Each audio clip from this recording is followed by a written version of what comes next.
done told you ladies 100 times, man, them single ninjas barely shoot their shot. But them married motherfuckers unload the clip every time.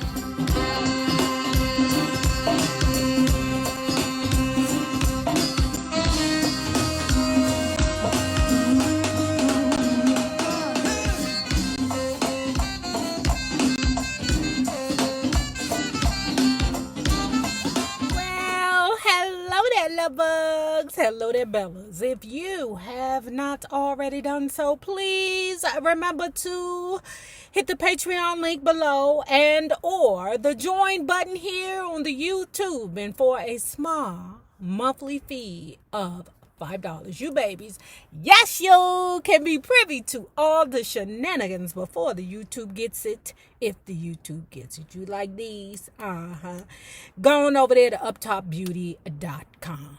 Now, let's continue talking about this lady right here. Ooh, Jackson Family Values, Memories of Madness by Margaret Maldonado.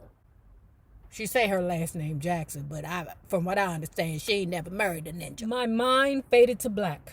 I got angry and directed the anger unnecessarily at Kim, telling her to get out of the house and stay as far away from me as possible. I was 7 months pregnant and didn't want to hear these kinds of lies. Would you tell your friend if they was messing with a dirty pussy bitch or a dirty dick mother hunchy? And most of y'all be like, nah, because they not going to get mad at me for the bullshit. Basically, this girl was trying to be Margaret's friend, Peggy. That's what we gonna call her. We gonna call her Peggy, okay? Basically, the girl was trying to be Peggy's friend. But Peggy, so enamored by Jermaine, I understand why. Listen, Peggy, I'm not mad at you for being gooped, okay? Because Jermaine Jackson is all of that in a bag of chips. We probably call Jermaine JJ. But Peggy, I'm not mad at you. Some of y'all don't like the Jermaine, okay? Some of y'all don't like JJ, but I loves me some JJ. JJ, matter of fact, if I wasn't a married woman, I might send you a old, vagina shot. Although Jermaine had been on the road touring for the past several months, that particular night, he happened to be in Los Angeles to perform at the Universal Amphitheater. I had chosen to skip the concert since I knew his entire family would be there. During my pregnancy, I had gained 82 pounds, not the picture I was anxious to present to them. I had his telephone number, even though I had never used it. This was one time, though, when I decided I needed some answers and needed them fast. By this time, it was after midnight, and I figured he'd be home from the concert. I dialed the number. Hello, a groggy voice answered. I knew it was Hazel, and that I must have awakened her. I asked to speak to Jermaine, and when she inquired, I told her my name, Peggy. I counted the seconds until Jermaine came on the line. I knew if he was living in a guest house, it would take at least a few minutes to get him on the phone. It took less than 10 seconds for him to come on. When JJ heard what I had to say, he could only plead, wait. Where the hell was Hazel during all this begging? I know Hazel not laying in the bed next to him while he explaining to Peggy. I know that's not true. I had no trouble speaking at all. You and your wife aren't separated, I screamed. You lied to me, JJ. I knew Hazel had to be right next to him listening to every word, just as I knew I wasn't the only one to whom he'd have to do a lot of explaining. That's right, if I can't sleep tonight, ain't nobody sleeping tonight, goddamn. Stay with your wife, Jermaine, I said. That's where you belong. She's pregnant and you have a family with her. I don't want this on my conscience. I can't live with this. So stay where you are and don't ever see me again. I slammed down the phone. Child, please.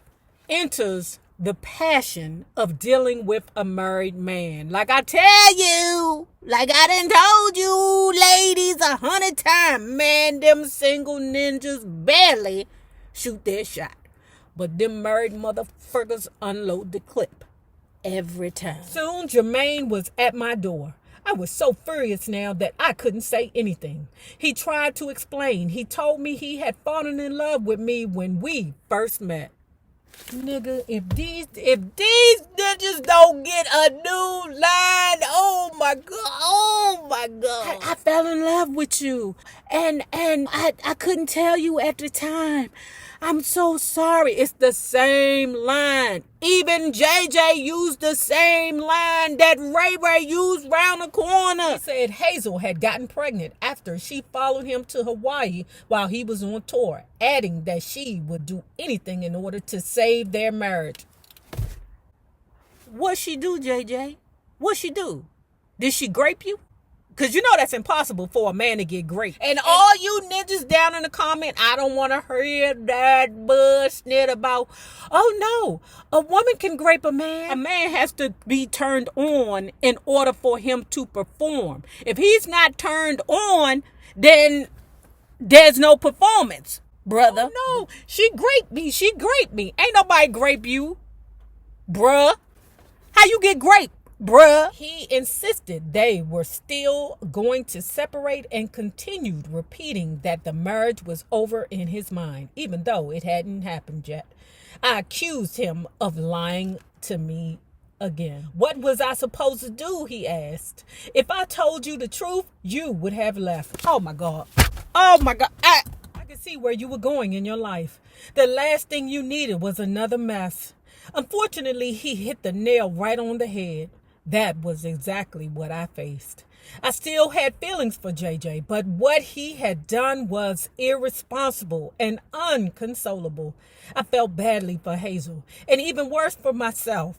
The next day, Jermaine called, and after asking how I was feeling, told me he was continuing on his tour and headed out of the state. There was a new nervousness in his voice that suggested he was unsure which direction our relationship would go. This was not a happy time for me. I was nearly 8 months pregnant, uncomfortable and completely unsure of my future. When Jermaine returned to Los Angeles, I showed him several apartments I thought were going to be acceptable for us. You know, Jermaine, he unloading the clip right now, baby. It's finna be me and you. You ain't got to live in that lady house, and we will live together in harmony. I'll show you, baby. He eventually selected a 3-bedroom condominium in Pacific Palisades for $2,000 a month and plunked down an entire year's rent in advance. He unloading the clip. Jermaine also suggested I hire a nanny and housekeeper. He referred me to a woman named Nellie, who turned out to be wonderful. About 3 weeks before I was due to give birth, I moved into the condo. As my delivery date neared, I saw Jermaine about twice a week. He was so anxious for that baby to come that he and I would go for long walks trying to induce the labor. I spoke about this before. How them unavailable men or how them married men, they will be on top of you, putting that love juice in you, knowing the repercussions. And the same thing for the women. You know that the men are unavailable, but you got your legs high up in the air, receiving that love juice. You both know what the situation is, but it be that passion that have you by the throat. I'm not going to sit here and be a hypocrite and say that I have never gotten caught up before. I've been caught up before in a situation like that for about 5 years. And now I ain't never get pregnant by the nigga. No. Okay, that wasn't gonna happen to me. I don't give a who you was.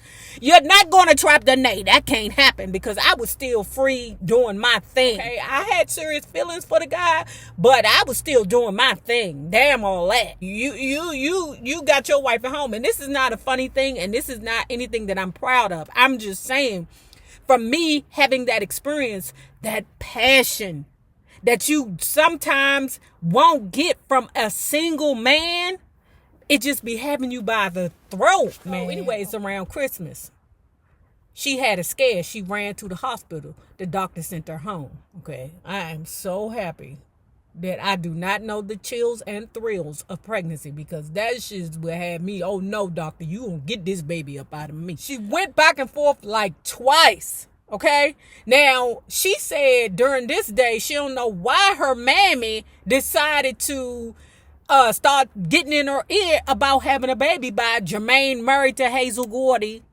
Jackson. On Christmas Day, the sensation I was feeling went from gripping cramps to intense pain, and I called my mother. I needed someone with experience to stay with me. To my relief, she came over right away. On the next trip to the hospital, my mother decided it was a good time for an argument. She kept asking why Jermaine wasn't with us. In truth, Jermaine was home with his 2 children and pregnant wife enjoying a family Christmas. He knew I was going into labor. I had called to tell him before each trip I made to the hospital, and he hadn't come. You think he finna... Ooh, girl.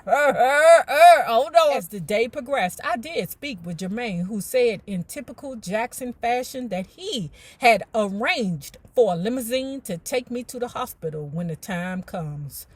Since I thought that time had come and gone 3 times already, I was not about to go back to the hospital for the 4th time on a false alarm. Finally, in the early evening, my labor was so intense that I called the car service. I also called my brother, Willie. A few minutes later, a driver was at my door helping me towards a black Lincoln stretch limousine. It was quite a scene.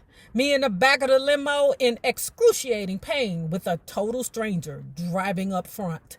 He was sweating as much as I was. 15 hours later, here comes a brand new Jackson. Jeremy was born in the early morning hours of December 26, 1986. Jermaine did manage to make it to the hospital about an hour before the actual delivery and joined my brother alongside me for the event. After a day in the hospital, Jermaine took Jeremy and me back to the condo in Pacific Palisades, leaving us as soon as he saw we were safely back home. Although my future was uncertain, I was deliriously happy. As the new year progressed, Jermaine began coming to the condo more and more often. He loved holding Jeremy. While I watched them play, I couldn't help thinking that under different circumstances, Jermaine would have made an excellent dad. He was so proud of his infant son that in mid-March, I wasn't surprised when JJ asked to be allowed to take Jeremy to Marlon's 13th birthday party at the Bistro Garden. I knew other members of his family would be there, but I hadn't realized a lot of show business people were also invited and that Jermaine would be attending with his pregnant wife. 2300 Jackson Street. Always home. Although I still didn't know if Jermaine and I would eventually live together, I wanted my son to meet his father's family, and the party seemed like a good opportunity. As father and son entered the private room of the posh Beverly Hills restaurant, cameras clicked. Jermaine was carrying Jeremy and proudly introducing him around the room. The following week, a photo of Jeremy ran in the National Enquirer under the headline, Jermaine Jackson's Love Child. The article announced that Jermaine had shown up at the event with his new son, as well as his wife of 13 years, who was due to give birth in about 1 week. That's a Sagittarius for you. That's what they do. Say something. I was angry that Jermaine would allow our child to be exploited that way. I felt even worse for Hazel, who must have been humiliated by her husband carrying around someone else's baby when she herself was so obviously pregnant. The guest list included Lionel Richie and Kenny Rogers. I could only imagine what they must have thought. And let me say this. To me, in my mind, I be thinking that when another man see a man get away with such a caper like that, where you come in the room with your love child and your pregnant wife sitting next to you, I be thinking that men be saying, man, that's that ninja right there. Man, how he do that? I be thinking they be in the bathroom somewhere giving each other that. That's what I be thinking. Cause that's a feat. I told Jermaine how I felt about it, and he tried to place the blame on Marlon's wife, Carl. He said that Carl had sold the photograph to the Enquirer to embarrass Jermaine. Jermaine claimed that Carl had had a crush on him before she met Marlon. He said she had once held up a banner at a Jackson 5 concert proclaiming, "I love you, Jermaine." I mean, okay. She supposedly gave him her phone number after the show, and Jermaine gave it to Marlon. Even though Marlon ended up marrying Carol, she never forgave Jermaine for passing her on to his brother. At least that's the story Jermaine told me. Why do I believe that it's believable? Because remember when we read LaToya Jackson's book? LaToya told us that Joseph's baby mother initially had a crush on Jackie. She wanted Jackie, okay? And then Joseph stepped in. Hey, look, sister. Look, lovely you, foxy lady, okay? I know you intended on getting the Jackie D, but why get the Jackie D when you can have the originator of the Jackie D? The Joseph D. Not long after that, Jermaine said everyone in the family loved Jeremy so much that he wanted to take him to a family softball game.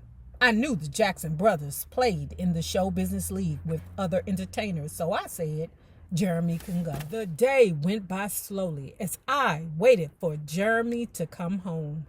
As afternoon began to stretch into early evening, I got worried and called JJ's home number for the second time. Once again, Hazel answered the phone.